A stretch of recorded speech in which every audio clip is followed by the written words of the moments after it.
Cockroach जनता पार्टीबद्दल ऐकलंय का? झुरळ दिसले पण आता नो कमेंट्स. नाव ऐकलंय पण एवढी माहिती नाही मला. हे वेगळंच वाटलं काहीतरी. पाकिस्तानचे लोक मॅक्झिमम फॉलो आहेत असं हे कॉकरोच जनता पार्टीला फॉलो आहेत.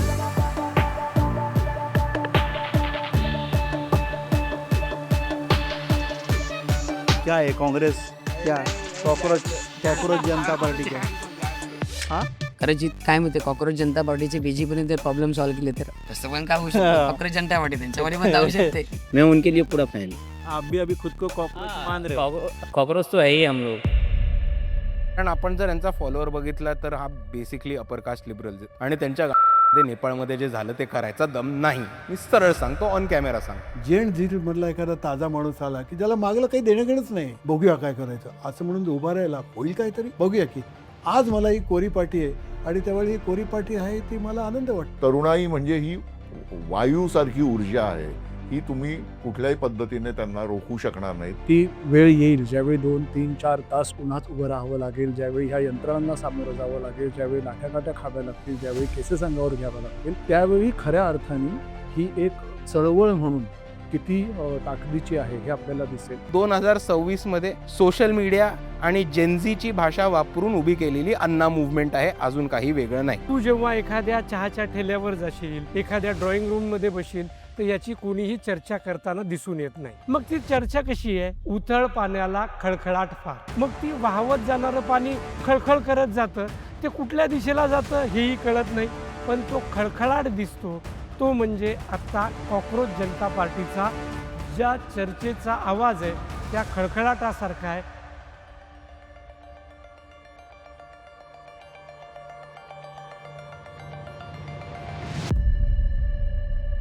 कॉकरोच जनता पार्टी 2 महिन्यांपूर्वी कुठेच चर्चेत नसलेलं हे नाव एकाएकी चर्चेत येतं काय? त्याच्या मागे तरुण एकवटतात काय? एखाद्या चळवळीसारखं पसरतं काय? आणि करोडोंच्या संख्येनं त्याला फॉलोअर्स मिळतात काय? हे सगळं काही नवं आहे आणि त्यामुळे या नव्या प्रकरणाकडे एका नव्या दृष्टिकोनातनं आपल्याला बघावं लागणार आहे.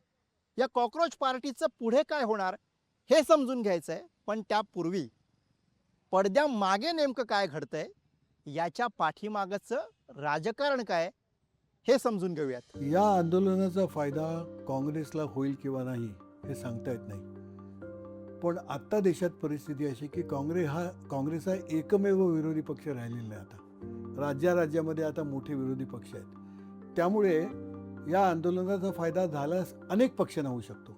नुसत्या काँग्रेसला होईल अशातला भाग नाही, परंतु मुळामध्ये हे आंदोलन कसं पुढे जातं आणि हे या आंदोलनाला बाकीचे पक्ष कसे मदत करतात यावरून त्यांचा काय फायदा होईल आपल्याला लक्षात येतं.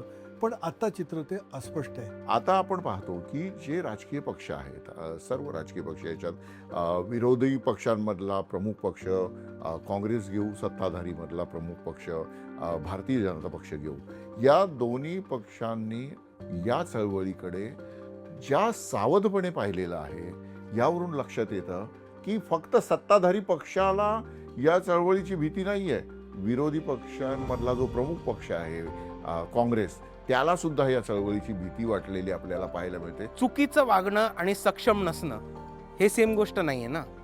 सरकार चुकीचं वागतंय म्हणून हा रोष आहे आणि विरोधी पक्ष हा सक्षम नाही म्हणून त्यांच्याकडे जात नाहीत. म्हणून चुकीच्या वागण्याला सक्षम नसण्याइतका मी दोष देऊ नाही शकत. आता काँग्रेस सक्षम नाही हा त्यांचा दोष नाही, ते नाही आहेत सक्षम, पण भाजप चुकीचं वागतंय हा 100% त्यांचा दोष आहे आणि रोष त्यांच्यावरतीच राहणार आहे, कारण त्यांनी डिसिजन्स चुकीचे घेतले. कुठलंही नवीन विचारधारा, पक्ष, चळवळ जर ह्या देशातल्या सत्ताधाऱ्यांना, विरोधकांना, मीडियाला, नागरिकांना, मतदारांना जर वेगळा विचार करायला प्रवृत्त करत असेल, जर वेगळा नवीन विचार देत असेल, तर मला असं वाटतं की त्याचा फायदा हा इव्हेंच्युअली आपल्या लोकशाहीला आणि आपल्या देशालाच होतो. इथे प्रश्न प्रत्येक वेळी हा मतांच्या गणिताचा नाही, हे प्रश्नांचं गणित आहे. नवीन प्रश्न जन्माला येत आहेत का आणि ते विचारले जात आहेत का, आणि तसं जर होत असेल तर मला असं वाटतं त्याचा फायदा हा देश म्हणून आपल्यालाच होणार आहे. ही पहिले तर कोणती पण अशी खरी उतरलेली पॉलिटिकल पार्टी नाही आहे, अजून इलेक्शन लढवलेलं नाही आहे त्यांनी, तर ते मला फक्त सोशल मीडियावरचं इंटरेस्टिंग आहे तुझे बोलते असते. म्हणजे जोपर्यंत ते रस्त्यावरती येत नाही, लोकांमध्ये येत नाहीत, लोकांशी बोलत नाहीत, लोकांचे प्रश्न समजून घेत नाहीत, तोपर्यंत त्यांच्यावरती विश्वास ठेवणं पण कठीण आहे. हो, तुम्ही फक्त लोक म्हणतायत ठीक आहे, तुम्ही लोकांचा आवाज एकेपर्यंत पोहोचवताय, पण तुम्ही किती प्रेशर टाकू शकताय गव्हर्नमेंटवर? गव्हर्नमेंट तुमचं तरी ऐका ना, तुम्ही एवढं हे केलं, एवढं आता बीजेपीच्या पेजपेक्षा जास्त CJPचे फॉलोअर झाले, तरी बीजेपीने काय ऐकलं? CJPचे कोणती आवाज ऐकून त्यांनी कोणतं काय स्टेप घेतलं? आणि म्हणजे ही पार्टी बिल्टी ठीक आहे, पण आता ही सुधार करतील तर उत्तमच आहे. मग त्यांनी राजकारणात आलंच पाहिजे, राजकारणात त्यांनी आलं पाहिजे, आलं पाहिजे. कारण पण आता फक्त जर- काय इंस्टाग्राम फेसबुक असं काहीतरी आहे ना ते. आता फक्त ते काहीतरी डिजिटली हा. चाललंय. तर जे म्हणजे आता तुम्ही राजकारणात आलात, तुम्ही सुधार केलात तर कुठेतरी चांगलं होऊ शकतं. बट आता तुम्ही फक्त डिजिटली होऊन असं मला वाटत नाही चालेल करून असं. त्यांच्या याच्यावरती डिपेंड करतं की ते किती कॅपेबल आहेत किंवा ते त्यांना पूर्ण माहिती आहे की नाही. कारण का कोण जर छोटी मोठी लोक येऊन डायरेक्ट राजनीतीमध्ये घुसली तर त्यांचं राजनीतीमध्ये काहीच होऊ नाही शकत. म्हणजे त्यांचा एक प्रकारे टाइम वेस्ट होईल. तरुणांची ही मतं काही दिवसांपूर्वीची आहेत.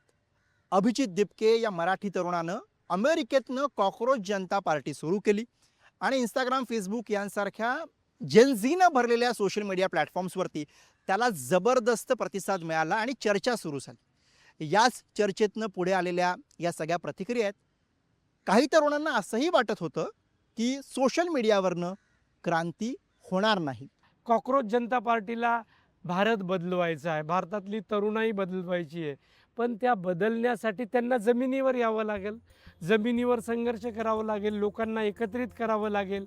आणि परिवर्तन दोन प्रकारचं असतं, एक सामाजिक सुधारणांचं असतं आणि एक राजकीय सुधारणांचं असतं.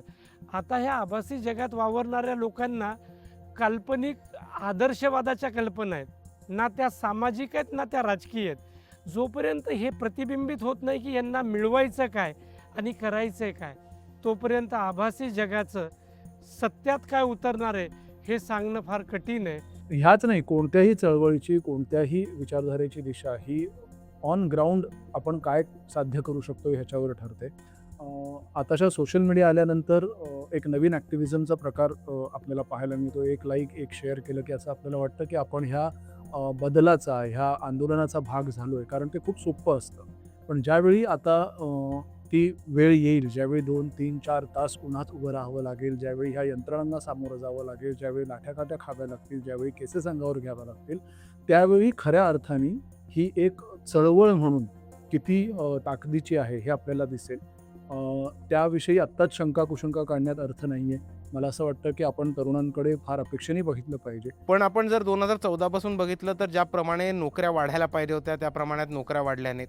आज जर आपण बघितलं तर बेरोजगारी ही भारतात सर्वात टोकाला, हाईटला आत्ता पोचलेली आहे. मोठ्या प्रमाणामध्ये जर बघितलं तर तरुण शिकून सवरून जे पुढे येतात त्यांना खूप मोठ्या प्रमाणात बेरोजगारीला सामोरेच जावं लागतं. हाताला नोकरी नाही, पर्याय व्यवस्था उभी करता आलेली नाही, हा एक प्रॉब्लेम. दुसऱ्या बाजूला शिकून सवरून येणाऱ्या पोरांचे पण वेगळे प्रॉब्लेम्स आहेत. दरवर्षी पेपर फुटत आहेत, लीक्स होत आहेत. JEE, CEE, CET, नीट हे तिन्ही 4 पेपर लागोपाठ 4 वर्ष फुटलेले आपल्याला दिसतात. तर एज्युकेशनकडनं पैसा हटवून तो वेगवेगळ्या फील्ड्समध्ये टाकणं आणि एज्युकेशन सेक्टर हे कमकुवत करणं हे एका बाजूला झालं आहे. आणि त्याच एज्युकेशन सेक्टरमधनं जे समोर बाहेर पडतात पासून त्यांना हाताला नोकरी नाही, असा एक प्रॉब्लेम हा खूप मोठ्या प्रमाणात आपल्याला समोर जाताना दिसतो. आणि म्हणून एक मोठ्या प्रमाणात आज तरुण आपल्याला नरेंद्र मोदींवरती आणि भाजपवरती रागवलेला दिसतो. याला एक तांत्रिक शब्द संसद बाह्य विरोध असा आहे. लोकशाहीमध्ये संसद ही एक गोष्ट असते, पण परिस्थिती संसदेच्या बाहेरची असते.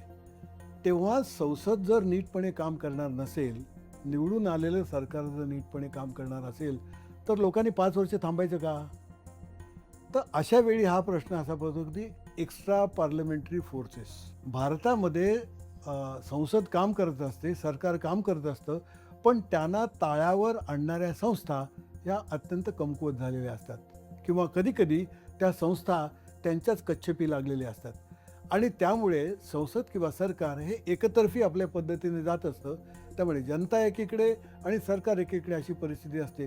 त्यावेळी मग शेवटी कोणाला तरी त्याच्यात लक्ष घालावंच लागतं आणि म्हणून संसद बाह्य गोष्ट करावी लागते. आणि भारतात ती परिस्थिती आली आहे का असा मला प्रश्न विचाराल तर मला असं वाटतं ती परिस्थिती आली आहे भारतात. या सगळ्या पार्श्वभूमीवर त्याचा परकीय शक्तींकडून गैरवापर होण्याची शक्यता नाकारता येत नाही. परंतु मला स्वतःला असं वाटतं की दिपके यांच्यासारखे जे तरुण आहेत यांना हा डाव वेळीच ओळखता येईल. मला इथे मी एक आवर्जून गोष्ट सांगू इच्छितो की सोनम वांगचूक यांनी सुद्धा हा मुद्दा उपस्थित केलेला आहे. जो मुद्दा तुम्ही मांडला तोच मुद्दा सोनम वांगचूक यांनी उपस्थित केलेला आहे आणि त्यांनी सुद्धा सल्ला दिलाय की कॉक्रोच जनता पार्टीच्या नेतृत्वाने तरुणाईने अशा पद्धतीने देशविघातक शक्तींच्या हातात जाऊ नये असा त्यांनी मनोदय व्यक्त केलेला आहे. इथे एक मुद्दा लक्षात घ्या. जेव्हा तरुण एकत्र येतात, विशेषतः जेन झी, तेव्हा अलीकडे चिंतेचं वातावरण दिसतं. याला पार्श्वभूमी आहे ते भारताच्या शेजारच्या राष्ट्रांमध्ये म्हणजे विशेषतः नेपाळ आणि बांगलादेशमध्ये झालेले उठाव आणि त्याला मिळालेलं अराजकतेचं स्वरूप. मूळ असं दिसतं आहे की सर्व ठिकाणी म्हणजे नेपाळ, बांगलादेश, लंका किंवा आणखीन पाठी गेलं तर अरब स्प्रिंग 2011 या सर्व ठिकाणचं मूळ हे बेकारी आहे. प्रामुख्याने बेरोजगारी हे मुख्य आहे आणि त्यामुळे म्हणजे ज्यावेळी 20% बेरोजगारी निर्माण होते आणि तरुण मुलं ज्यावेळी रस्त्यात येतात त्यावेळी घडतं. त्या मूळ मुख्य कारण हे सूत्र आर्थिक आहे. आर्थिक परिस्थिती बिघडलेली असते आणि बेरोजगारी याचं मुख्य कारण असतं. भारतात सुद्धा ते आहे. कॉक्रोच जनता पार्टीनं या सरकारला ललकारलेलं नाही आहे ना, या सरकारवर कुठलं भाष्य ते उघडपणे करतायत. छुपं भाष्य दिसून येतं, सरकारला लक्ष केलेलं दिसून येतं, परंतु ते उघडपणे सत्तेला 2 हात करताना आपल्याला दिसून येत नाहीत. दुसरं, जो हा कॉक्रोच जनता पार्टीचा अभिजित दिपके आहे तो बसतो अमेरिकेतल्या बोस्टनमध्ये, एखादं भाष्य वर्तवतो भारतामधल्या घटनांवर आणि भारतातली जेनझी त्याच्यावर प्रतिक्रिया देते. हे कुठं विरोधाभासात्मक आहे. त्यामुळं मला असं वाटतं की आजूबाजूच्या देशामध्ये जे काही घडून आलं त्याच्याशी जोडणं हे तितकंसं योग्य नाही. कारण आपण जर यांचा फॉलोअर बघितला तर हा बेसिकली अपर कास्ट लिबरल्स आहेत आणि त्यांच्यामध्ये नेपाळमध्ये जे झालं ते करायचा दम नाही. मी सरळ सांगतो, ऑन कॅमेरा सांगतो. पण दुसऱ्या बाजूला जर आपण बघितलं तर हे रिस्पॉन्सिबिलिटी घेणार आहेत का? जर नेपाळ टाईप काय घडलं तर रिस्पॉन्सिबिलिटी, जबाबदारी घेणार आहेत का? हा माझा पहिला प्रश्न नेहमीच उपस्थित राहील. व्यवस्था बदलणे हा अधिकार आहे आणि कोणी त्यांना हायजॅक करण्याचा सुद्धा प्रयत्न करू नये. कोणी त्यांना संपवण्यासाठी डावपेच टाकण्याचा सुद्धा प्रयत्न करू नये. कारण पुन्हा मी म्हणतो की तरुणाई म्हणजे ही वायूसारखी ऊर्जा आहे. ही तुम्ही कुठल्याही पद्धतीने त्यांना रोखू शकणार नाहीत. आता एक मुद्दा लक्षात घ्या. अभिजित दिपके सांगतोय की हा राजकीय पक्ष नाहीये, तो सिस्टीमच्या विरोधात लढतोय. आता या सगळ्यामध्ये ही गोष्ट आपण मागच्या काही वर्षात दुसऱ्यांदा ऐकतोय. यापूर्वी आपण अण्णांच्या आंदोलनामध्ये ही गोष्ट ऐकलेली आहे. अण्णांचं आंदोलन, त्यातून उभा राहिलेला आम आदमी पार्टीसारखा पक्ष आपण पाहिलाय, त्यांचं सत्तेमध्ये येणं पाहिलंय आणि त्यानंतरची त्यांची राजकीय वाताहतसुद्धा आपण बघितलेली आहे. आणि त्यामुळेच अनेकांना हा प्रश्न पडतोय की अण्णांचं आंदोलन ज्या दिशेनं गेलं त्याच दिशेनं ही चळवळ तर जाणार नाही ना. मला वाटतं अण्णा आंदोलन हा एक स्वतंत्र विषय आहे. कॉक्रोच पार्टीशी त्याची तुलना होऊ शकत नाही. आता अण्णांच्या आंदोलनामध्ये कशी गंमत होती की केजरीवालने त्याच्या पद्धतीने सगळी संघटना उभारली होती. केजरीवाल फार हुशार संघटक होता. IRSमध्ये असताना सुद्धा त्याच्या आधी 2-3 वर्ष तो जगभर फिरत होता, दौरे करत होता, आपल्या मित्रांना ठिकठिकाणी उभं करत होता. असं करत करत त्याने ती चळवळ बांधत आणली होती. ती नुसती माध्यमावर अवलंबून नव्हती. अण्णांच्या पाठीसुद्धा काही एक बळ होतं आणि अण्णांच्या पाठी राजकीय पक्ष उभे राहिलेच. ते भाजपचंच आंदोलन होतं पूर्णपणे. इथे असं दिसतंय की इथं तसं आज कोणी दिसत नाही आहे. आज हा पूर्णपणे मोकळा माणूस आहे. त्यामुळे काय होईल हे आपल्याला काही सांगता येत नाही. एक फायदा ह्याचा नक्की दिसतो की तुम्ही एक नैतिक दबाव गट निर्माण करू शकता, ज्याला आपण मॉरल प्रेशर म्हणतो, आणि त्याद्वारे तुम्ही काम करू शकता. पण तोटा म्हणाल तर केवळ नैतिक दबाव गट तयार करून तुम्हाला बदल घडवणं खरंच शक्य आहे का? तर ह्या प्रश्नाचा आपल्याला नीट विचार करायला हवा. कारण शेवटी राजकारण किंवा एकंदरीतच लोकशाही देशामध्ये राजकारणाचे जे विविध पैलू आहेत त्याच्यातली चळवळ, आंदोलनं हा एक पैलू असला तरी मंत्रालय, तिथल्या फाईल, त्याच्यावरच्या सह्या हा सुद्धा एक महत्त्वाचा पैलू आहे. अल्टिमेटली हे बघावं लागेल की आपल्याला सत्तेत येऊन बदल घडवायचा आहे की सत्तेला प्रश्न विचारत राहायचे आहेत. जर प्रश्न विचारत राहायचे तर त्याची उत्तरं मिळण्यासाठी आपण काय करू शकणार आहोत आणि ते जे काही करू शकणार आहोत ते केवळ आंदोलन स्वरूपात राहील का? भारतात अनेक चळवळी आत्तापर्यंत अशा निर्माण झाल्या की ज्यांना इव्हेंच्युअली राजकारणाचा भाग व्हावं लागलं किंवा असलेल्या प्रस्थापित राजकारणाने त्या चळवळीच गिळून टाकल्या. या दोघांपैकी एक काहीतरी घडणं स्वाभाविक आहे. त्यातलं काय घडेल हे येणारा काळ आणि या पक्षाचे जे कोणी विचार प्रवर्तक, जे कोणी मुलं आहेत, तरुण आहेत, त्यांच्या निर्णयांवर मला असं वाटतं ते डिपेंड करतं. तर मूळ मुद्दा हाच आहे. अण्णा हजारे यांचं आंदोलन जेव्हा झालं तेव्हा सोशल मीडिया हा बाळसं धरत होता. दिपकेंच्या कॉक्रोच जनता पार्टीचा उदय हा मुळातच सोशल मीडियाच्या अवकाशात झालेला आहे. त्यामुळे अण्णा हजारे यांचं आंदोलन आणि कॉक्रोच जनता पार्टी यांची तुलना करत असताना काही मुद्दे आपल्याला लक्षात घ्यावे लागतील. अण्णा हजारे यांच्या पाठी कोण होतं? तर अण्णा हजारे यांच्या पाठी इथला मध्यमवर्ग होता, ज्येष्ठ नागरिक होते आणि जमिनीवरचे कार्यकर्ते होते. दिपकेच्या पाठीशी कोण आहे? तर दिपकेच्या पाठीशी आपल्याला दिसत आहेत इथले तरुण, इथल्या तरुणी आणि प्रामुख्यानं जेन झी, जी या सिस्टीमला प्रश्न विचारू पाहते. एक लक्षात घ्या, सुरुवातीला कुठलाही राजकीय अजेंडा नसणं ही गोष्ट जशी फायद्याची ठरू शकते तशीच ती पुढे जाऊन तोट्याची सुद्धा ठरू शकते. हाही मुद्दा आपल्याला इथं लक्षात घ्यावा लागेल. आता अण्णा हजारे आणि दिपके यांच्या आंदोलनाची तुलना करत असताना एक गोष्ट आपल्याला लक्षात घ्यावी लागेल की जेव्हा सोशल मीडियाच्या पलीकडे हे आंदोलन आता रस्त्यावरती उतरतं आहे तेव्हा अराजकतेची सीमा आणि त्याचबरोबर लोकशाहीची शिस्त या दोन गोष्टी पाळण्याचं मोठं आव्हान हे अभिजित दिपके यांच्या कॉक्रोच जनता पार्टीसमोर प्रामुख्यानं दिसतंय. कुठलीही चळवळ, कुठलाही पक्ष जर समाजाला नवा विचार देत असेल, जर तरुणांना मुख्य राजकीय प्रवाहात आणण्यासाठी प्रवृत्त करत असेल, तर त्यासाठी त्यांना प्लॅटफॉर्म देत असेल आणि ह्या सगळ्या गोष्टी त्यातून घडत असतील, तर मला असं वाटतं की निवडणुकीतील विजयापेक्षाही हा जास्त मोठा विजय ठरतो आणि ज्याची आत्ता ह्या परिस्थितीमध्ये देशामध्ये जो एकतर्फी व्यवहार चालू आहे, लोकशाहीची जी थट्टा आपण रोज पाहतोय, अशामध्ये जर ह्या तरुणांनी हे उत्तर जरी अचीव करू शकले, मला असं वाटतं तो त्यांचा जास्त मोठा विजय असेल. पक्ष म्हणून यशापयशाची केवळ निवडणूक ही हा मापदंड असू शकत नाही. जर या पक्षाने समाजाला नवा विचार दिला, या पक्षाने समाजाला प्रश्न पाडायला, जर या पक्षाने समाजाला प्रश्न विचारायला प्रवृत्त केलं, तर मला असं वाटतं तो जास्त मोठा विजय असेल ह्या पक्षाचा आणि तो सुद्धा आपल्यासाठी सध्या फार मोठा आहे एक लोकशाही देश म्हणून. तुम्ही जर मला विचारलं माझं मत काय कॉक्रोच जनता पार्टीवरती, तर आत्तापर्यंत जे दिसतं त्याच्यावरनं मी एवढंच सांगू शकतो की ही 2026मध्ये सोशल मीडिया आणि जेनझीची भाषा वापरून उभी केलेली अण्णा मूव्हमेंट आहे, अजून काही वेगळं नाही. हे मी सरळ सरळ म्हणेन. आणि त्याच्यावरनं आपण जर म्हणजे कॉक्रोच जनता पार्टीचे कमेंट सेक्शन्स वाचले, आपण कॉक्रोच जनता पार्टीला मिळालेला प्रतिसाद आणि फॉलोअर्स बघितले, तर आपल्याला हे दिसतील की हे लोक कोण आहेत? Upper caste, upper class, urban liberals, उच्चवर्गीय, उच्चवर्णीय, शहरी लिबरल लोक. आणि त्यांच्या कमेंट्स आणि त्यांच्या प्रतिक्रिया वाचून असं एक चित्र दिसतं की अचानक 2026मध्ये या लोकांना असं कळालंय की जी सिस्टम इतक्या मोठ्या वर्गाला इतके वर्ष फेल करत होती ती आपल्याला पण फेल करू शकते आणि म्हणून ते मोठ्या प्रमाणे प्रतिक्रिया देताना दिसत आहेत.